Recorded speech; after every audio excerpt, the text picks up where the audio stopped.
قبیلہ زبید کا ایک شخص مکے آیا، زبیدی، ایک مکے میں منڈی لگتی تھی، اس کا نام تھا حضورہ۔ یہ جو حضورہ منڈی تھی، اس منڈی پر ابو جہل کا قبضہ تھا۔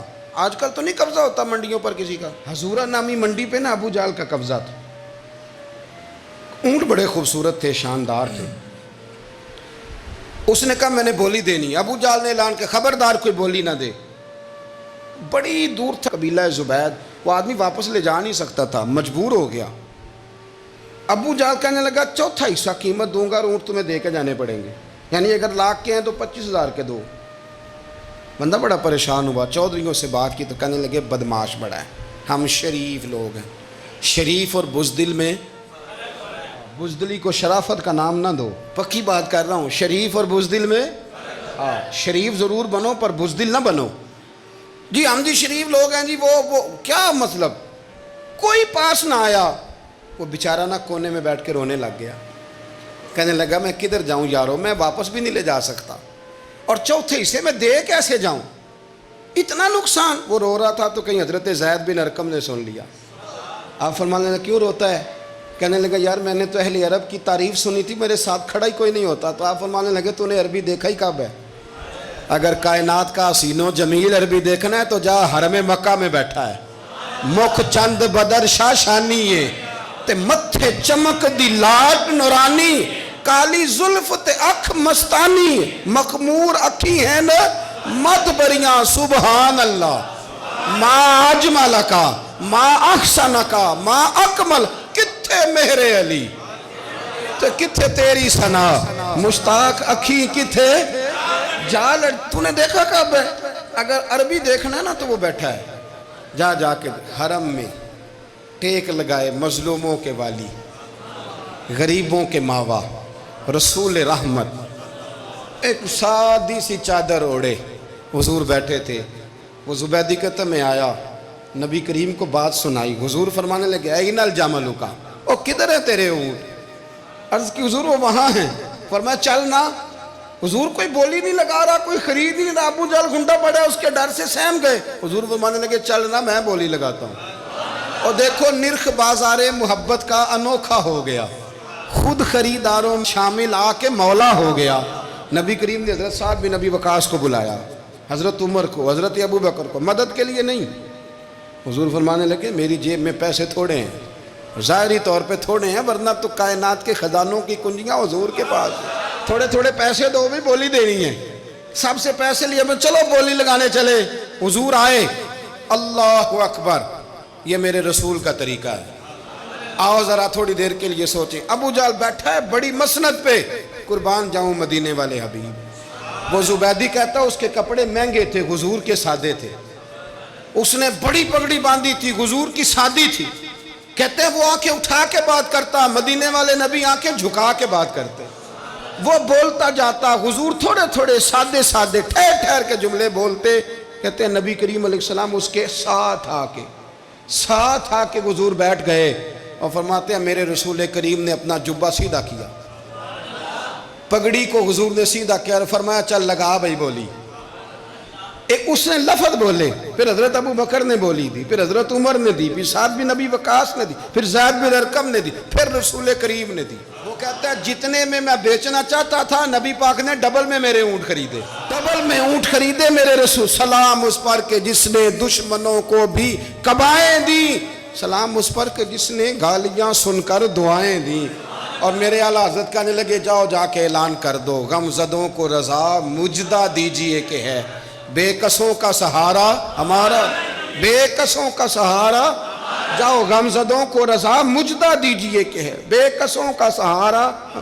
رسول کریم صلی اللہ علیہ وسلم نے نا خریدا مال، اور حضور سید عالم وہاں سے نکلے، اور نکلتے وقت حضور فرمانے لگے ابو جہل تیری آج شکایت آئی ہے، آج کے بعد نہ آئے، مکہ سارا اس کے ساتھ ہے، حضور کی مخالفت ہو رہی ہے، 40 لوگ ہیں صرف کلمہ پڑھتے، اور دین کا کام دار ارقم میں قید ہو کے کرنا پڑتا ہے، لیکن جب ظالم کے خلاف نکلے ہیں تو پھر دار ارقم میں بند ہو کے نہیں، پھر میدان میں نکلے، اور فرمایا آج کے بعد تیری شکایت نہ آئے۔ کہنے لگا جی بالکل نہیں آئے گی۔ میں آپ کو موقع نہیں دوں گا. حضور چلے گئے تو پیچھے سارے کافر اس کے گرد اکٹھے ہو گئے, کہنے لگے ہم پہ تو بڑا روب ڈالتا ہے, اب تجھے کیا ہوا, پانی پانی ہو گیا, تو کیا کون سا سانپ سونگ گیا, بولا ہی نہیں. کہنے لگا مجھے لات و منات کی قسم, جب مصطفیٰ کریم میرے پاس آئے تو ان کے ساتھ ایسی ایسی طاقتیں تھیں, نیزے تھے, برچیاں تھیں, بھالے تھے, مجھے لگتا تھا میں نے سی کی تو میرے ٹکڑے ٹکڑے کر دیں. کہنے لگے جا پاگل ہو گیا, ان کے پاس تو چھڑی بھی کوئی نہیں تھی, وہ تو خالی ہاتھ ہیں, بکواس کرتا ہے, کچھ بھی نہیں تھا. کہنے لگا مانو نہ مانو, ان کے پاس بڑا کچھ تھا. اور اگلی بات جو اس نے کی وہ تاریخ میں محفوظ ہے, وہ تاریخ میں محفوظ ہے, وہ تاریخ میں محفوظ ہے, وہ تاریخ کا حصہ ہے. ابو جہل کہنے لگا اٹھتے ہی کہ مجھے لگتا ہے جب تک محمد ابن عبداللہ موجود ہیں یہ ہمیں ظلم نہیں کرنے دیں گے, یہ ہمیں کوئی زیادتی کرنے, تاریخ میں محفوظ ہے جملہ ابو جہل کا. کہنے لگا جب تک یہ موجود ہے ہمیں کوئی زیادتی کرنے. حضرت فرمایا کرتے تھے زندہ نبی کے ماننے والوں زندہ بن کے زندگی گزارو. زندگی زندہ دلی کا نام ہے, مردہ دل کیا خاک جیا کرتے ہیں, جو قومیں سر اٹھا کے جیتی ہیں وہ زندہ ہوتی ہیں. اس لیے اپنی زندگی میں حق کے خود اختیاری پیدا کریں, جینا سیکھیں, لڑنا سیکھیں, میدان میں رہنا سیکھیں. سہم سہم کے وقت نہیں گزرے گا, ظلم سہنے سے بھی ظالم کی مدد ہوتی ہے. لہٰذا حق لینا سیکھیں, حق پر کھڑے ہونا سیکھیں, اپنے مزاج میں یہ باتیں پیدا کریں. مجھے خاتون نے پوچھا, میرا بھائی کہتا ہے حصہ لے لے پھر میرے مرے کا منہ نہ دیکھنا. میں کہ پتر تو حصہ لائے نہ منہ ویکھی ہوتا, کوئی ضرورت نہیں, منہ ایسے ظالم کا منہ ویسے بھی نہیں دیکھنا چاہیے جو بہنوں کا حصہ کھا جائے. میں نے کہا تو منہ دیکھنے کی کوئی ضرورت ہے, یہ کوئی بلیک میلنگ ہے. ابا کہتا ہے حصہ لے لو منہ نہ دیکھنا. میں کہا بالکل نہ ویکھی, تو بلکہ آنکھ میں ویکھنا بھی نہیں چاہتی, تو ادھر رکھ, اللہ رسول نے مقرر کیا میرا حصہ. کیا فلسفہ ہے ہمارا, جو بات غلط ہے اس پہ لوگوں کو بلیک میل کرتے ہو. جائز بات پہ ڈٹنا سیکھو. آپ جب ڈٹ جاتے ہیں نا تو پھر اللہ مدد کرتا ہے, پھر اللہ تتنزل علیہم الملائکہ, پھر اللہ فرشتے بھی نازل کرتا ہے. حضور نے فرمایا جو جان کی حفاظت کرتے مر گیا وہ بھی شہید, جو مال کی حفاظت کرتے مر گیا وہ بھی شہید, جو دین کی حفاظت کرتے مر گیا وہ بھی, جو خاندان کی, اپنے گھر کی, اپنے بچوں کی حفاظت کرتے مر گیا وہ بھی. تو اتنا بڑا درجہ حضور نے بیان کر دیا ہے. تو کبھی بھی زندگی میں ظالم کے سامنے سرنگو نہ ہونا. اور یہ دعویٰ نہیں کیا جا سکتا کہ میں فلاں آدمی کی بڑی عزت کرتا ہوں پر میں اس کے باپ کی عزت نہیں کرتا, میں اپنے استاد کا بڑا احترام کرتا ہوں, وہ میرا استاد ہے نا, اس کے ابا جی تو میرے استاد نہیں نا. یہ بات قابل قبول نہیں ہوتی. آپ فطری تقاضوں کو سمجھیں. جو آدمی آپ کے لیے قابل اکرام ہے اس کی ہر چیز قابل احترام ہے, آپ کو اس کا اکرام کرنا ہے. یہ پوری دنیا میں اصول لاگو ہوتا ہے, پوری دنیا میں. ہم جو سادے لوگ تھے, دیہاتی لوگ تھے, ہم تو کہتے تھے کہ جہاں بیٹھ کے میں روزی کماتا ہوں میں تو اس جگہ کی بڑی عزت کرتا ہوں, اس لیے کہ اللہ کریم مجھے یہاں سے حلال رزق عطا کرتا ہے. تو یہ یاد رکھیں کہ جو چیزیں قابل اکرام ہوں گی, قابل احترام ہوں, ان سے منسوب چیزیں بھی ہمیشہ قابل احترام ہوتی ہیں. لباس سارا ہی کارخانے میں بنتا ہے, لیکن جو قدر احرام کی چادروں کی ہوتی ہے نا وہ باقی لباس کی قدر نہیں ہوتی. اور یہ بھی ممکن ہے کہ احرام کی چادریں سستی ہوں اور باقی لباس مہنگا ہو, لیکن یہ تو نسبت ہے نا کہ یہ حرم شریف پہن کے جانی ہے. تو آپ اس بات کو ضرور حافظے میں رکھیں, محفوظ کریں اس کو کہ جو بھی قابل. قرآن مجید فرقان حمید نے نا جب تعریف کی نا نبی پاک صلی اللہ علیہ وسلم کی, تو ساتھ حضور کے صحابہ کی بھی تعریف فرمائی, اہل بیت کی بھی تعریف فرمائی, حضور کی امت کی بھی تعریف فرمائی. یہ پہلو بڑا قابل غور ہے. محمد الرسول اللہ صلی اللہ علیہ وسلم فرمایا محمد صلی اللہ علیہ وسلم اللہ کے رسول ہیں, بس نہیں. والذین معہ, جو ان کے ساتھ ہیں, اشداء علی الکفار, وہ کافروں پہ سخت ہیں, رحماء بینہم, اور آپس میں بڑے نرم دل. تو جو حضور علیہ السلام کی تعریف قرآن مجید جب بیان کرتے ہیں تو ساتھ حضور کے غلاموں کی, صحابہ کی, صرف صحابہ کی تعریف بیان کی. پھر آگے چل کے فرمایا اگر تمہیں دعویٰ ہے نا رسول اللہ کی غلامی کا اور تمہیں احساس ہے نبی پاک کی محنتوں کا, تو پھر اس طرح کرنا, حضور کے اہل بیت سے پیار بھی کرنا, نبی پاک کے گھرانے کی غلامی بھی کرنا. قل لا اسألکم علیہ اجرا الا المودۃ فی القربى, محبوب ان سے فرما دیں کہ میں تبلیغ دین پر تم سے اجر کوئی نہیں مانگتا، اگر کچھ کرنا ہے تو میرے قریبیوں سے پیار کرنا۔ اس انداز کو آپ سمجھیں، جس طرح نبی پاک کو سب سے افضل نبی ماننا شرط ہے، اس طرح حضور کی امت کو ساری امتوں سے افضل ماننا بھی شرط ہے۔ کنتم خیر امت، یہ قرآن کی نص ہے۔ اللہ نے کہا میرے نبی کے غلاموں تم بہترین امت ہو، خیر امت، تم بہترین لوگ ہو۔ یا اللہ، کچھ تو ایسے ہیں جن کو زندگی بڑی مختصر ہوئی، کچھ تو ایسے ہیں جنہیں ایمان نصیب ہوا تو کچھ مہینوں میں انتقال کر گئے۔ تو حضرت نوح کی قوم تو 1550 سال نمازیں پڑھتی رہی، بعض لوگ ایسے تھے 1550 سال عبادت کی، اور یہاں تو بالغ ہونے کے بعد کسی کو 25 کسی کو 20 سال ملے۔ تو رب فرماتا ہے ہو بہترین، یہ تم نے ماننا ہے اس لیے کہ تم میرے نبی سے نسبت رکھتے ہو۔ ہمارے ہاں نا جب سے ماحول میں خشکی آئی ہے نا، تو لوگ نسبت کیا ہوتی ہے جی؟ آپ بھائی ہم بھی کہتے ہیں خالی نسبت نہیں، عمل بھی ہونا چاہیے، لیکن سوال یہ ہے کہ آپ نسبت کو بالکل چھوڑ کیسے سکتے ہیں؟ کیسے چھوڑیں گے آپ نسبت؟ آپ کس طرح کر کے جو ہے، ہمیں تھوڑا تھوڑا موقع ملتا ہے کچھ بڑے اداروں میں جانے آنے کا، تو یہ جو ہمارے بالخصوص یونیورسٹی سے کالج سے تعلق رکھنے والے لوگ ہیں جو کہتے ہیں جی ہمارے لیے تو نماز بڑی مشکل ہے، آپ ہمیں کہہ رہے ہیں غلامی بھی کرو، معاذ اللہ تعالیٰ۔ یہ جو مزاجوں میں طبیعتوں میں، اور آہستہ آہستہ یہ بات بڑی ہے آگے، اب تو مذہبی طبقات کو بھی دلیل چاہیے، جو کسی بزرگ کی بات کو بھی حجت سمجھتے تھے اب انہیں بھی دلیل چاہیے، وہ بھی دلیلیں مانگتے پھرتے ہیں۔ نسبت ایک حسن ہے، آپ اس کو سمجھ لیں، اور یہ ابھی تک میں نے کوئی حدیث نہیں پڑھی، صرف قرآن مجید کی آیات عرض کر رہا ہوں۔ نسبت ایک حسن ہے۔ ائمہ اربعہ کا ایک فتویٰ ہے، امام صاحب کا بھی، امام مالک کا بھی، امام احمد بن حنبل کا بھی، بلکہ صاحبین بھی اس پہ متفق ہیں، امام ابو یوسف، امام محمد بھی، ایک فتویٰ ہے مشترکہ ائمہ کا کہ قرآن مجید کا ادب کرنا ہے، اور یہ جو گتا ہے نا، یہ جزوِ قرآن تو نہیں، اس پر آیتیں تو نہیں، اس پہ کچھ چیز قرآن مجید سے تعلق رکھنے والے لکھی، لیکن اس گتے کو بھی آپ بغیر وضو کے ہاتھ نہیں لگا سکتے۔ میں امت کا متفقہ آپ کو فتویٰ دے رہا ہوں، متفقہ، جس پر تمام ائمہ کا اتفاق ہے۔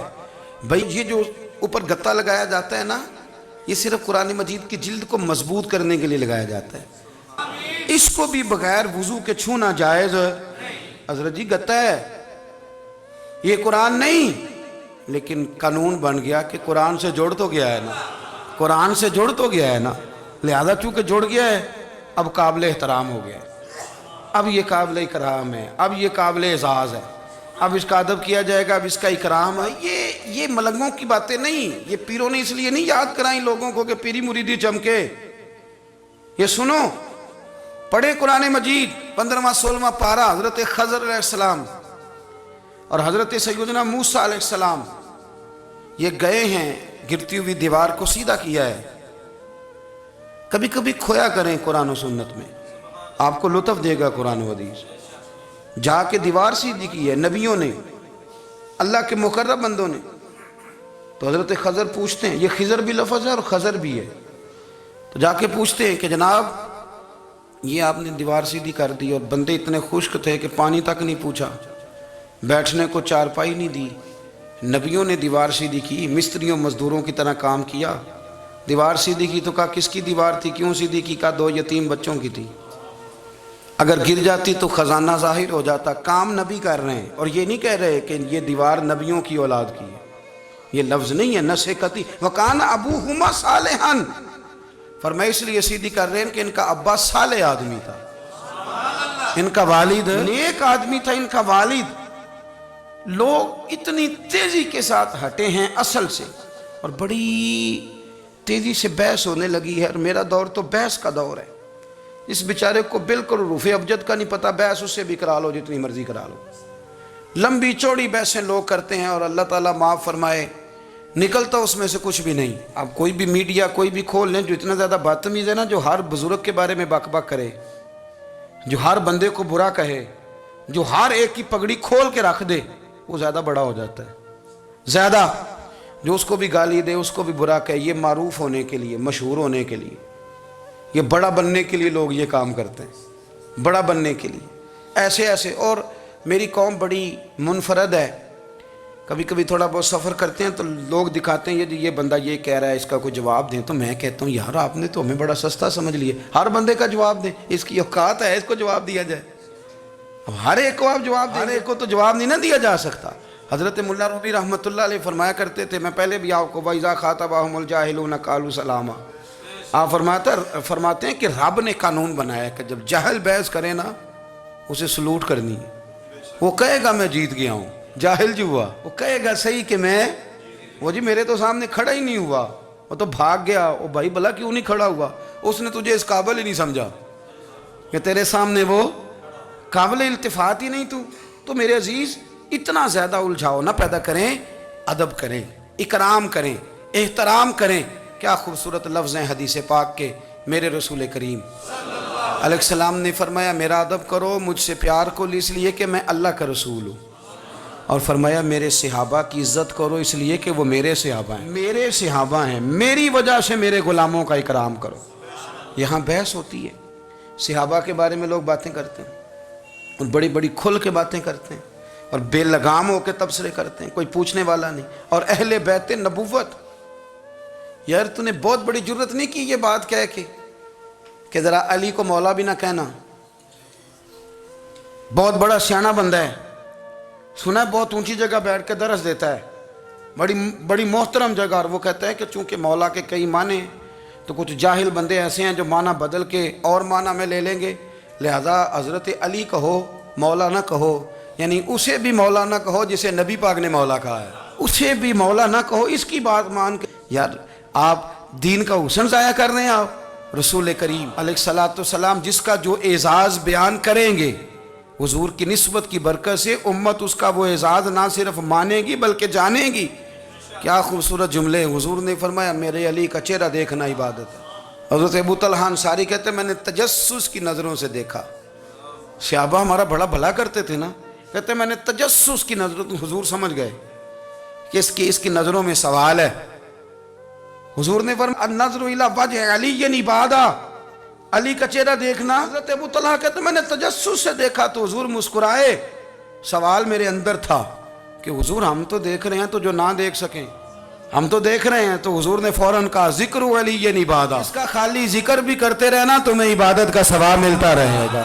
تو نبی پاک صلی اللہ علیہ وسلم نے جو اکرام کی سیڑھیاں بتائیں، جو آداب کے طریقے رسول کریم نے بتائے، وہ سارے اس لیے بتائے کہ امت ان کا ادب کرے، امت ان کا اکرام کرے، امت ان کا احترام کرے۔ ہمارے محدثین کی ایک پوری جماعت گزری ہے، ایک بڑی عجیب بحث انہوں نے لکھی ہے، کہتے ہیں جناب بہت سارے لوگوں نے حضرت فاطمہ الزہرا سے زیادہ روایتیں کیوں نہیں کی، بی بی پاک سے، خاتون جنت سے زیادہ روایات مروی کیوں نہیں؟ اللہ اکبر۔ تو ایک صوفی بزرگ نے کمال لکھا ہے، وہ کہتے ہیں اصل بات یہ ہے کہ بہت سارے بزرگ تھے جو ڈرتے تھے کہ جب آپ کسی سے حدیث لیتے ہیں تو پھر آپ کو نا اس کے احوال بھی بیان کرنے پڑتے ہیں، تو بڑے لوگ ڈرتے تھے کہ اتنا بڑا نام سیدہ پاک کا اور ہم اس پر بات کریں، سیدہ پاک پہ بات کریں۔ اعلیٰ حضرت کے چھوٹے شہزادے کی بات میں نے کئی دفعہ سنائی ہے، وہ فرمایا کرتے تھے مجھے اللہ کی عزت کی قسم میں نے اپنے نبی کی بیٹیوں کے نام کبھی بغیر وضو زبان سے ادا ہی نہیں کیے، ڈر آتا ہے، ڈر آتا ہے، اوہ ہو اتنی مقدس ہستیاں، لوگ کانپتے تھے، توبہ توبہ۔ اب تو بحث کرتے ہیں، کہتے تھے حضور کی ازواج کے بارے میں بات کریں، ام المومنین حضرت ختیجہ کی بات کریں، حضرت حفصہ کی بات کریں، ام حبیبہ کی، سیدہ طیبہ عائشہ صدیقہ کی بات کریں، لوگ ڈرتے تھے، خبردار کوئی ایسا جملہ نہ نکل جائے۔ بھائی نسبت کا اکرام، جب کوئی حضرت عائشہ کی عزت کرتا ہے تو دراصل میرے نبی پاک کا اکرام کرتا ہے، جب اہل بیت نبوت کا ادب کیا جاتا ہے تو رسول کریم کا ادب کیا جاتا ہے۔